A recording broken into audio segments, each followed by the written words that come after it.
ഇതാണ് അണ്ണൻ പറഞ്ഞ അങ്കള. ഇതിലൂടെ നേരെ പോയി കഴിഞ്ഞാൽ നമുക്ക് ഊട്ടിയിലേക്ക് കിടക്കാം. വലത്തോട്ട് തിരിഞ്ഞാൽ ഗോപാൽസ്വാമി ബേട്ട. ഭഗവാൻ ശ്രീകൃഷ്ണൻ്റെ പേരിലുള്ള പുരാതന ക്ഷേത്രമാണിത്. വേണുവൂതുന്ന അല്ലെങ്കിൽ ഓടക്കുഴൽ വായിക്കുന്ന കൃഷ്ണനാണ് ഇവിടുത്തെ പ്രതിഷ്ഠ. അതിനാൽ തന്നെ കർണാടകക്കാർ വേണുഗോപാൽസ്വാമി ബേട്ട എന്ന് ഈ കുന്നിനെ വിളിക്കുന്നു.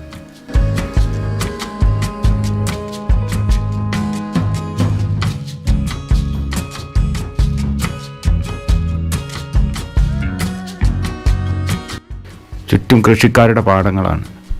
ഉള്ളിയും തക്കാളിയും മറ്റു പച്ചക്കറികളും കേരളത്തിലേക്ക് കൊണ്ടുപോകുന്നത് ഇവിടെ നിന്നാണ്.